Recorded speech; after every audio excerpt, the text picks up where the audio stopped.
We all know what went down last night. The Philadelphia Phillies fall 3-0 to the New York Mets in what was not only the Mets' first no-hitter of the year, the first no-hitter of the entire league in 2022. That goes to the Philadelphia Phillies, or that'll go on the Philadelphia Phillies stats. I'm going on MLB.com, getting myself ready, getting all the stats and all that whatnot ready, and I'm looking for the Phillies game. And what do I see in highlighted blue? No-hitter, and it's just a gut wrench.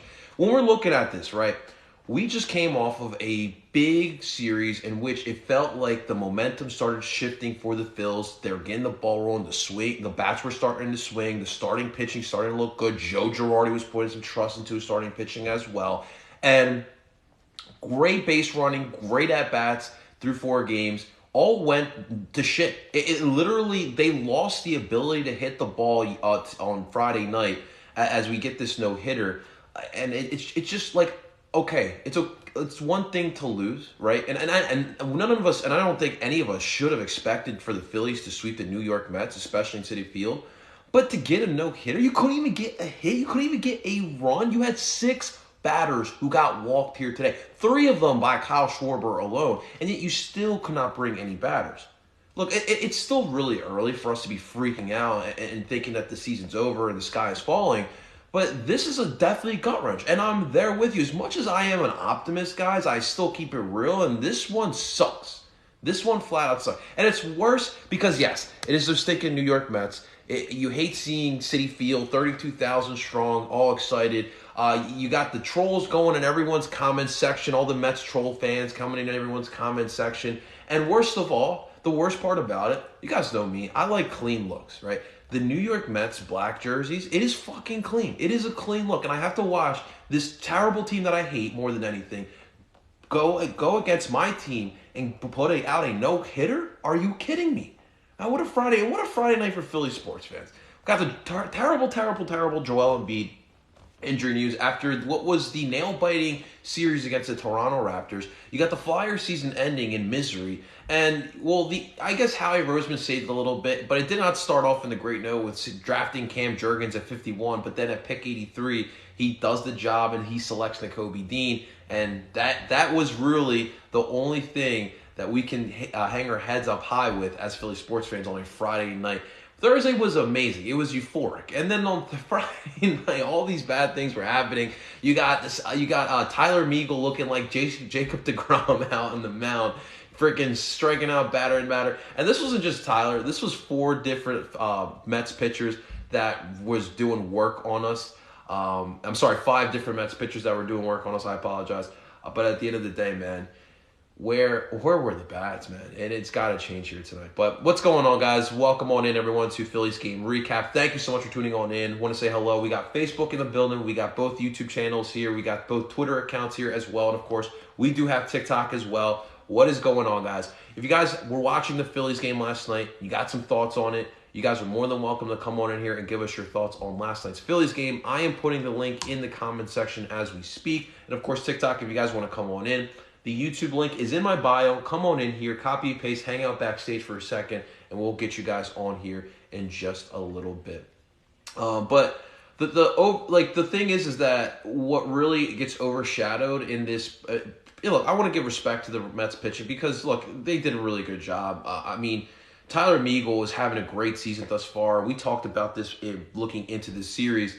He has been looking really good this year. You know, we saw him in Philadelphia 2 weeks ago, and he went 5 2/3 at that point. I think he had 6 strikeouts on that day, but today he went 5 innings deep, and he had 5 strikeouts himself. And even the bullpen pitchers as well. I mean, Seth Lugo and Edwin Diaz. I mean, Diaz was throwing slider after slider, and he strikes out 1, 2, 3, and there goes the game for the Philadelphia Phillies. And I really do have to commend Edwin Diaz. That slider was absolutely disgusting. We saw that in Philadelphia as well, following the passing of his grandfather, and he looked very motivated. And it seems like it is as if that momentum from that motivation has really swung on as the rest of the season has gone on, but that bullpen really got to the Philadelphia Phillies. But overshadowing the bad hitting for the Phillies was the good pitching for them as well, because Aaron Nola is going to take the L here now. He's 1 for 3 on the season. He does not deserve to get that L on his stat sheet. I really felt like Aaron Nola looked solid here. He really, really did. Now, granted, it took him. It was another one of those games where it was one hit and it really kind of not. I don't want to say avalanche because 3 earned runs is not an avalanche, but that did happen. I mean, he went 6 deep tonight or on Friday night. He allowed 7 hits, 3 earned runs, and more importantly, 9 strikeouts. But of course, what we're talking about here for the Phillies is we're going to pick this up in the bottom of the 5th inning, where Jeff McNeil had Eduardo Escobar and Mark Canha, and who, by the way, got his first hit on the first double of the season right before Jeff McNeil comes up to plate. And you had Joe Girardi going up to the mound, speaking things over with Aaron Nola, hoping that would help. But with runners on first and third, on second and third, Jeff McNeil comes up and he drives a ball to center field to Odubel Herrera, and that would bring in both Canha and Eduardo Escobar. Good thing that Aaron Nola was able to get out of that inning off of a pop-up from James McCann and a line out to left by Brandon Nimmo. That was a great catch by Kyle Schwarber to save that inning for Aaron Nola. But you still get 2 runs allowed there. And then in the bottom of the 6th inning, it's just unfortunate. And this is what happens when, Aaron Nola's arsenal is not that it's thin, but he's comfortable with certain pitches, and we know that curveball he really is comfortable with, and on the bottom of the 5th with 2 outs and Pete Alonso going up to the plate, he just freaking smashes an 84 mile per hour changeup. And it just goes to it's hammering left. It literally you can see it all the way up in the sky, and it just falls. And I think that's Pete Alonso's 2nd home run on Aaron Nola this season alone. So that we know how Pete Alonso is when it comes. He's very hit or miss, but he definitely enjoys going up against Aaron Nola for sure. But that was really it. I mean, like I mentioned. The 9th inning, the 8th and 9th inning, Seth Lugo in the 9th inning for why am I blanking on Edwin Diaz, that really took care of business for the Mets. And we also saw Nick Nelson. So you saw Aaron Nola for 6, you saw Nick Nelson through 2, and even Nick Nelson looked pretty solid in his outing. He did only walk 1. He had 4 strikeouts and no earned runs. He did a great job of closing this game out. So it's unfortunate that on a night where Aaron Nola looked solid and Nick Nelson looked solid as well, you only put 2 pitchers out there in this entire game, and yet you could not get any bat support whatsoever. And like I mentioned, after what we went through with the Colorado Rockies, where you put up over 30 runs in 4 games over the Colorado Rockies, and the way they did it too, they got homers. They had great base running. They were bringing guys in, scoring with guys in scoring positions. Great. We had a couple steals. The Roman Quinn 3rd inning, on Thursday afternoon. He steals 2nd and 3rd base. It was great. And look, I get it. It is the Colorado Rockies. That is a bad team, and we talked about that. We talked about how the terrible Rockies defense was really a blessing for us because we got really, really lucky. But you're not going to get that lucky against the New York Mets. And it's not like the Phillies were scared. They were swinging, but they were just on a mental block. And it's just crazy how just like that, they just go on a mental block after just raking against the Rockies. That to me is really, really weird. And here's the fact of the matter. This is a division game. It is really early, but you have 29 of your matchups, 29 of the first 29 of the 31 games against the New York Mets, you'll be playing against them. So a lot of the series against the Mets are going to be happening in the beginning of the year. You don't want to put yourself in a hole. And right now, you're 5 games back of first place in the NL East. And again, no one's expecting the Phillies to sweep the Mets. And you have an opportunity here on Saturday night and on Sunday night. They're going to be on Sunday Night Baseball, by the way. Quick heads up. You have an opportunity here to catch some ground. Now, it's going to be tough because, dude, this is a big blow. When you get a no-hitter is a very psychological thing that it does to you. Especially as a batter, once you get to the 6th, 7th inning and the 8th, as these innings go on, you start gripping that bat a little bit tighter and you start getting a little bit more nervous because you're thinking in the back of your head, I do not want to allow a no-hit. I'm going to hit this jerk off and this is going to end right now. And that's unfortunately what happened. And all those swings, those strikeouts that you saw, dude, Over the Mets in total, 159 pitches out of 5 pitchers, 159 pitches, 12 strikeouts for all those guys through 9 innings. And the Phillies just kept swinging and swinging and swinging. That's because they just did not want to get no hit. But like we talked about, stick to what you knew. What did work well against the Colorado Rockies? Just working on getting on first. That's all you got to do. Trusting the guy in front of you and move those bases. Now, one point I do want to mention. I heard a lot of people, bitching and complaining about Jean Segura hitting and leadoff. And I do think that is a cop-out. When we're frustrated as Philly sports fans, we're looking for something to blame.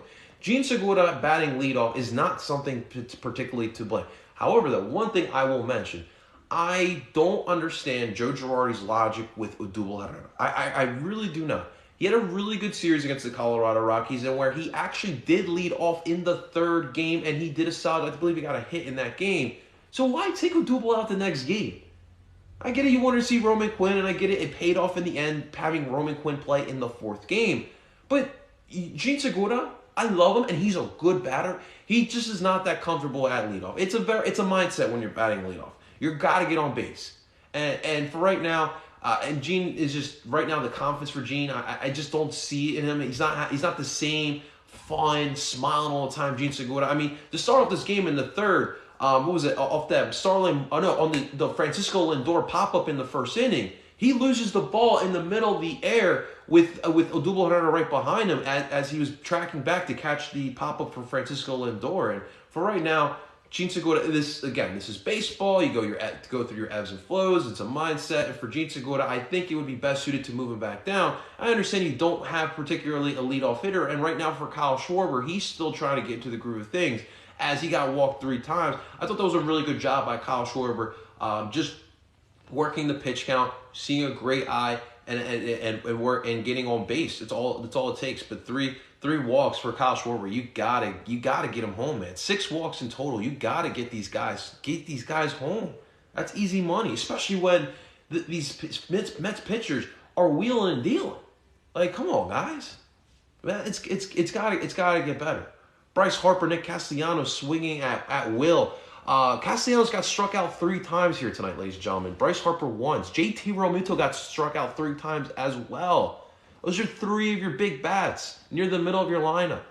They have to show up. Those are 3-star players making big money in a divisional game on a Friday night. You gotta show up, man. You gotta. It's all mental right now for the Phillies.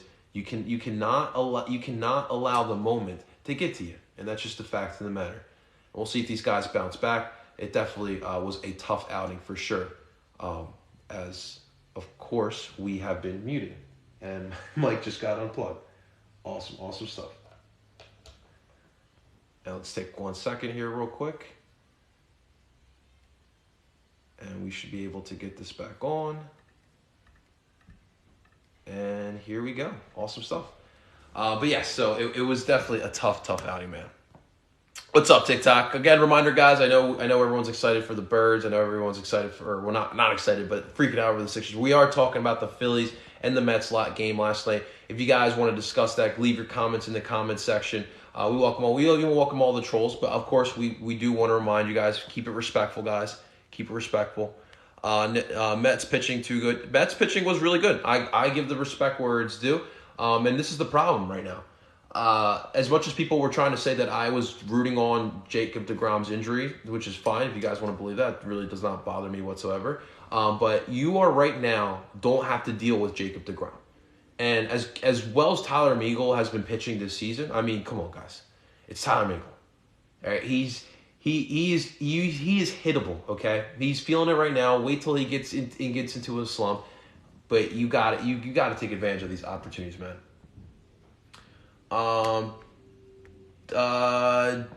Slang, I appreciate you coming on in. This is the Phillies game recap, but I will say the Sixers. Well, I mean, I guess you can't rebuild the Sixers. Let's go with the Kings. Rebuild the Kings. What's up, Shub? What's going on, brother? What's up, K-Chup? What's happening, man? Realistic Mets fan, I would change your name if I'm being quite honest with you. It's so disrespect. I'm being 100% honest with you. This is my honesty. This is not just bias. But you're really going to name Tyler Meagle a Cy Young Award candidate in April. We're not even out the first month of the year. He's having a solid season. He really is. He really is a bounce back. But you really are going to put him as a Cy Young Award candidate early on. And this is why people call him Mets fans, I guess. Well, Thomas, come on. Get something. Be original, Thomas. Why? You see, this is the problem with you little TikTokers. You guys all get this personality of we hoopin'.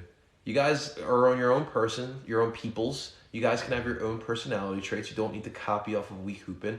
And the fact of the matter is, it's one game. 1 out of 162 games. If you want to flex over one game, by all means, please do so. Please.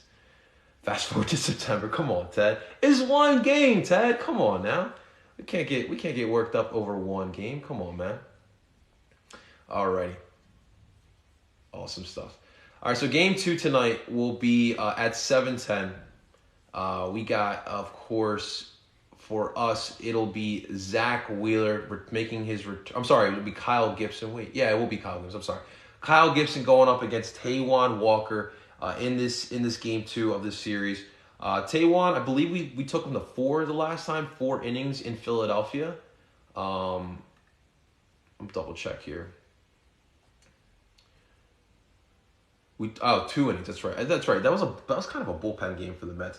2 innings. He had 4 strikeouts in those 2 as well. I don't know if he was on more of a pitch count, but it doesn't seem like he has pitched since then either. I'm looking at these splits.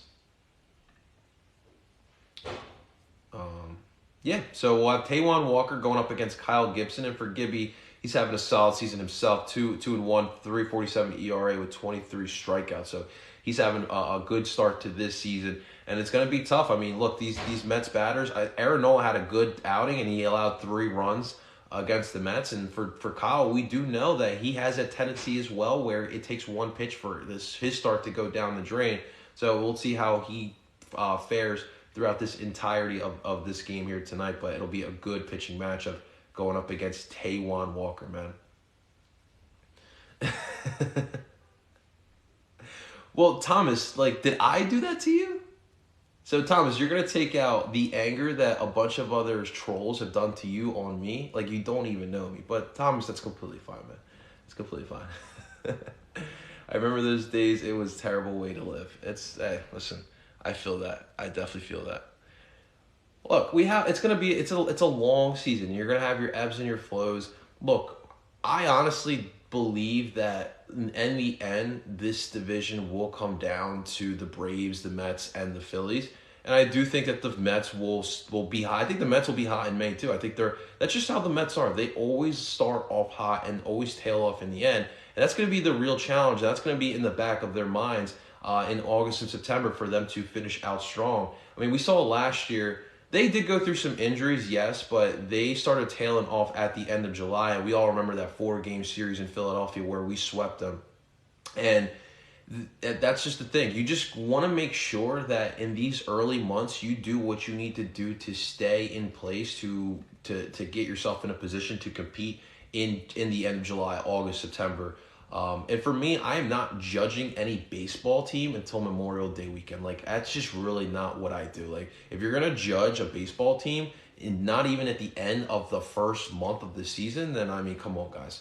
Let's be real. Let's be real. So it's just important here that, we have an opportunity here to bounce back. And look, if we do bounce back, it will really show what kind of team we have this year. Because after being part of a no-hitter where the team has a no-hit on you, and bouncing back to get a win, it'll be huge. And I really want these guys tonight to just focus on getting hits. Just get some hits, get some guys on bases, and keep those bases going, keep those bases flowing. So that's all we need to make sure we do. Mets are nice. They have the best pitching. I would say that. Yeah. Marlins are really good, but they're just young. But I would agree. They have the best pitching in the division. We just need to win this one. We need to win this series. Look, I would agree. We do need to win this series. It's not a must win because there's no such thing as must win in April of a baseball season. But for the long haul and just to keep track, just to keep in the race of this division, it'll be really conducive for the Phillies to get a series win here against the Mets, man. That's the one thing. You cannot get swept to the New York Mets. And if we do get swept, then definitely the judgment needs to come out. What's up, Trending in the AM? What's happening, man? All right, guys. So tonight, 7:10, Phillies back at it for this game. That's all that's really going on. Obviously, it's day 3 of the NFL draft as well. Let's see what draft day gems Howie Roseman pulls out of the bag as well. Probably won't have a game recap tonight. I'm going to take it easy. I'm going to actually relax here today. Watching baseball, yes, but just relaxing, hanging out, spending time. I'm going to go clean right now after I post this up. But guys, seriously, thank you so much for tuning on in. I really do appreciate it. For the Mets fans, it's okay, guys. We got 2 more games here. But I appreciate the back and forth. That's the beauty of sports. It's the rivalries. It's the back and forth. Only when it's respectful. When you stepped over the line, that's where we draw the line for sure. But guys, thank you so much for watching. Make sure you guys like the video. If you guys enjoyed it, make sure you guys subscribe if you haven't already for all of your Philly sports talk and all your Philly sports videos. Of course, this does get rebroadcasted in podcast form. You can find it under Owen Philly Sports, and you can find that wherever you stream podcasts. Ladies and gentlemen, I go by the name of Ed Barcelo Philly, and I'm telling you guys, let's go Phils. Please get one against the Mets, please. TikTok was a lot of fun, Ed. Thank you so much for hanging out on this morning, talking some Phillies. That was a bad game last night, but listen, we're back at it tonight. Fresh page, starting brand new, and we'll see what happens. Thank you so much for hanging out, guys. I will talk to you guys very soon, and let's go Philly Sports. Where the hell?